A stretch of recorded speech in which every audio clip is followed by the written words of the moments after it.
औषधि है। शिव जी पर धतूरा चढ़ाया वो भी औषधि है। शंकर भगवान पर शमी पत्र चढ़ाया वो भी औषधि है। शिव जी पर भस्म चढ़ाई वो भी औषधि है। शिव जी को जल समर्पित कर रहे हैं, दूध समर्पित कर रहे हैं, शहद समर्पित कर रहे हैं। हम भगवान शंकर को जो सामग्री समर्पित कर रहे हैं वो संपूर्ण औषधि का कार्य ही करती है, संपूर्ण औषधि का। शायद दुनिया में पहला ऐसा धाम होगा कुबेरेश्वर धाम जहां पर भोजन भी बनता है।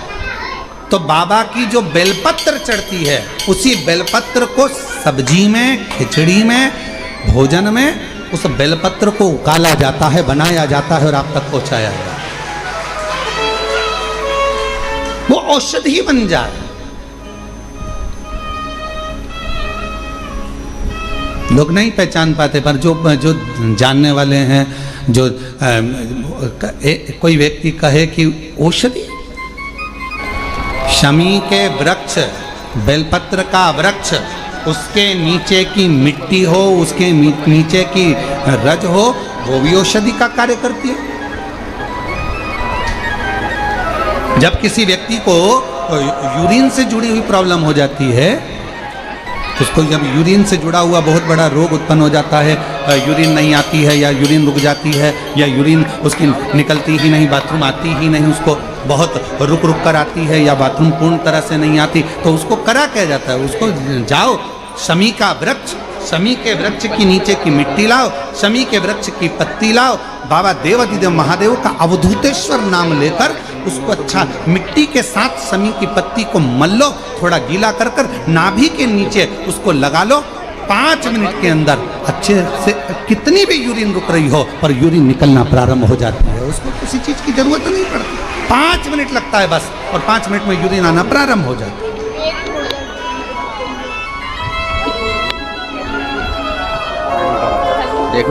उस शमी का वृक्ष, वो शमी का पौधा, वो शमी का वृक्ष कोई साधारण नहीं। कहने वाले कह दिए शमी का पौधा यहाँ मत लगाना, शमी का पौधा वहां मत लगाना, शमी का पौधा, बेलपत्री का पौधा यहाँ मत लगाना, बेलपत्री का पौधा वहां मत लगाना, बेलपत्र को यहाँ मत लगाना। अरे भाई,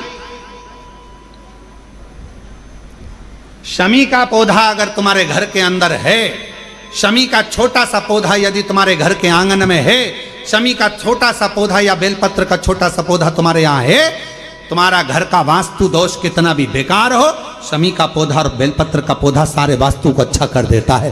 एक शमी का पौधा, एक बेलपत्र का पौधा हमें सुख प्रदान कर देता है। उस शमी के पौधे को ना पहचान रहे लोग, उस बेलपत्र के पौधे को ना पहचान रहे लोग। पर एक निवेदन आपसे और है, अगर तुम्हारे गांव में, तुम्हारे नगर में, तुम्हारे शहर में, तुम्हारी कॉलोनी में, तुम्हारी सोसाइटी में शमी का पौधा हो, बेलपत्र का पौधा हो, बड़ का पौधा हो, पीपल का पौधा हो, चाहे आंवले का पौधा हो, किसी भी पौधे में आप कोई भी, जैसे दही चढ़ा देते हो, दूध चढ़ा देते हो या कोई ऐसा इत्र चढ़ा देते हो, निवेदन है आप अपने आसपास के बड़े बड़े पौधे में ये कोई भी चीज़ ना चढ़ाएं। कोई महाराज कितना भी बताए, पर उस पौधे के अंदर आप केवल जल चढ़ाएं, केवल जल। आप उसमें ना दूध चढ़ाएं ना दही चढ़ाएं। क्यों? क्योंकि पौधे में जब दही जाता है तो दही जाने के कारण, इत्र जाने के कारण, तेल जाने के कारण, कोई सामग्री जाने के कारण वो बड़े से बड़ा पौधा सूखने लगता है। हमारा करवत्त निवेदन है आपसे, उस पौधे में जब भी बेलपत्र का पूजन करने जाओ, ना दूध चढ़ाना ना दही चढ़ाना, केवल जल चढ़ाना। आप बड़ के पेड़ की पूजन करने जाओ, केवल जल चढ़ाइए। आप आंवले की पूजन करने जाओ, केवल जल चढ़ाइए। आप शमी के पेड़ की पूजन करने जाओ, केवल जल चढ़ाइए। जल के सिवाय उसके नीचे ना दूध चढ़ाइए ना दही चढ़ाइए, ना उसमें इत्र चढ़ाइए, ना तेल चढ़ाइए, ना कोई सामग्री चढ़ाइए, उसके नीचे केवल जल चढ़ाओ। क्यों? क्योंकि शमी ने स्वयं मंदार से कहा है, हे मंदार, शमी ने मंदार से कहा है, हे मंदार, जब कोई एक जल का पात्र लेकर हम पंच वृक्ष के नीचे आते हैं, जल का भरा हुआ पात्र लेकर आते हैं और जल समर्पित करते हैं, जब वो खाली पात्र हमारे वृक्ष के नीचे से जाता है तो वो खाली नहीं रहता, हम उसे लक्ष्मी से परिपूर्ण कर कर भेज देते हैं। ये शमी का है। अब ना जाने तुमको कौन कह देता है कि उसमें दूध चढ़ा दो, उसमें तुम दही चढ़ा दो, उसमें ये चढ़ा दो, इसमें इत्र चढ़ा दो। किसी का कहना मत मानो, आप शिव महापुराण का कहना मानो। एक लोटा जल शमी के वृक्ष के नीचे चढ़ाओ, बेलपत्र के वृक्ष के नीचे चढ़ाओ, चाहे आप बड़ वृक्ष के नीचे चढ़ाओ, चाहे आप आंवले के वृक्ष के नीचे चढ़ाओ, चाहे पीपल के नीचे चढ़ाओ, पर जल चढ़ाओ। इसके सिवा कोई सामग्री। अभी हमने देखा कई लोग, अभी दीपावली के पहले हमने देखा भारत के भूमि में कई ऐसे लोग हैं जो ना जाने कहाँ कहाँ से ऐसे लोग पृथ्वी पर आ गए हैं, जो लक्ष्मी की पूजन करते हैं और अगले साल की लक्ष्मी को उठाकर पीपल के पेड़ के नीचे धरी आते हैं, आंवले के वृक्ष के नीचे रखे आएंगे, कहीं बड़ वृक्ष के नीचे रखे आएंगे। रोड के किनारे जितने वृक्ष लगे हैं सबके घर की लक्ष्मी मैया, सबके घर की लक्ष्मी जी की मूर्ति, गणेश जी की मूर्ति, इस देवता की मूर्ति, उस देवता की मूर्ति, सारी मूर्तियां पेड़ों के नीचे रखी हुई है। तुम्हें कौन ने अकल दे दी ऐसी? तुम्हें अकल किसने दी ऐसी? कौन ने विवेक दे दिया कि घर की पुरानी मूर्ति को पेड़ के नीचे ले जाकर रख दो? तुम्हारे घर की पुरानी मूर्ति है, घर में एक बाल्टी लो, घर में एक टब लो, उस बाल्टी में पानी भरो, तुम्हारे घर की पुरानी मूर्ति उस पानी के अंदर डाल के रखो। जितने दिन में गल जाए, 15 दिन, 20 दिन, 25 दिन, जब गल जाए तब उस मूर्ति की मिट्टी को किसी पेड़ के नीचे ले जाकर डालो, पर अपने देवी देवता को किसी वृक्ष के नीचे ले जाकर मत रखो, उनका अपमान मत करो, उनको अपमान मत करो। ना जाने कौन ऐसा विवेक दे देता है तुमको, ना जाने कौन ऐसी बुद्धि दे देता है कि भगवान की अगले साल की मूर्ति को गणेश जी की उठाओ, पेड़ के नीचे रखिया, लक्ष्मी जी की मूर्ति उठाओ, पेड़ के नीचे रखिया, देवता की मूर्ति उठाओ, पेड़ के नीचे रखिया। नहीं,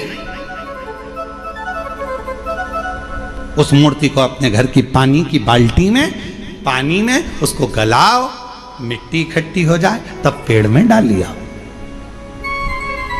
पेड़ में डाल। करोगे? अरे बोलो तो जम के कि यहाँ से सुनी और यहाँ से निकाल दी, बची कुची थी कथा में से गए तो झटकार दी। घर के लोगों ने पूछा कथा में गई थी सीहोर कुबरेश्वर धाम क्या लेके आई? महाराज ने सुनाया तो बहुत कुछ था, समझ में नहीं आया, करना क्या? समझो, हमारे देवता का अपमान हम क्यों करें? हमारे देवी देवता को लोग देखकर हंसते हैं। जब ड्राइवर गाड़ी चलाते हैं और पेड़ के किनारे पर जो मूर्तियां रखी रहती है, उनको तो मालूम ही नहीं है कि पेड़ के किनारे मूर्ति रखी है। उनने तो गाड़ी चलाते मुंह में गुटखा भरा हुआ है, तंबाकू भरा हुआ है, पिचकारी मार दी, वो तुम्हारे देवता पर गई, तुम्हारे को बददुआ नहीं लगेगी? तुमको अपशब्द नहीं लगेगा? जरा विचार करिए।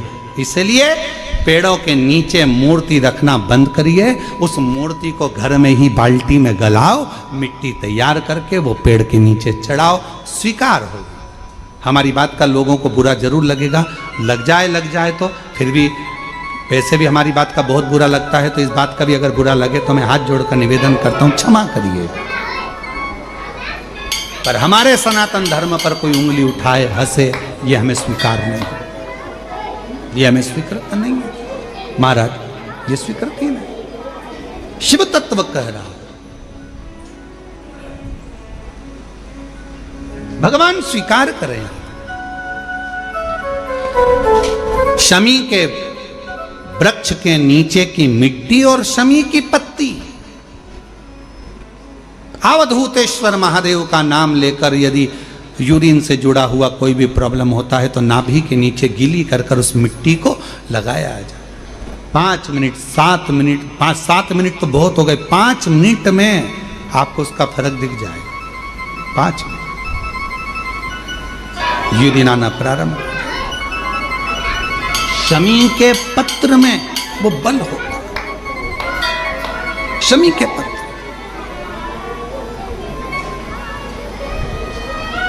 हम कईयों से कहते हैं कि अगर आपको लग रहा है कि डॉक्टर बोल रहा है कि कोई बड़ी बीमारी हो रही है, कोई तकलीफ, आपके मन में भी आपको ऐसा लग रहा है कि कहीं मेरे को घुटने ना बदलाना पड़ जाए, कहीं मेरे को ये बीमारी ना हो जाए, आपको ऐसा महसूस हो रहा है, तो आप बेलपत्र के वृक्ष के नीचे थोड़ी देर बैठो,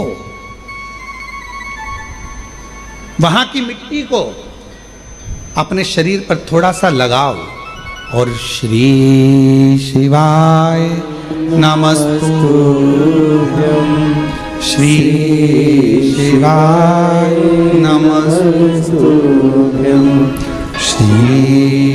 शिवाय नमस्तुभ्यं श्री शिवाय नमस्तु। बेलपत्र के वृक्ष के नीचे बैठकर वहां की मिट्टी को थोड़ा अपने मस्तिष्क पर चढ़ाओ, थोड़े हृदय से लगाओ, थोड़ी भुजा से लगाओ, थोड़े वक्ष स्थल पर, थोड़ा कंठ पर लगाओ। उस मिट्टी को थोड़ा थोड़ा सा स्मरण करिए और निवेदन करो श्री शिवाय नमस्तुभ्यम का बोलकर। खुद अपने आप अपनी बुद्धि से ही निकलना बंद हो जाएगा कि आपको ऐसा लग रहा था कि बीमारी होगी, घुटने बदलना पड़ेगा, ये करना पड़ेगा। अपने आप वो नेगेटिवता बाहर होगी और आप धीरे धीरे स्वस्थ होना प्रारंभ होंगे, धीरे धीरे स्वस्थ। शिवालय, बेलपत्र का वृक्ष, बट वृक्ष, शमी वृक्ष, पीपल का वृक्ष,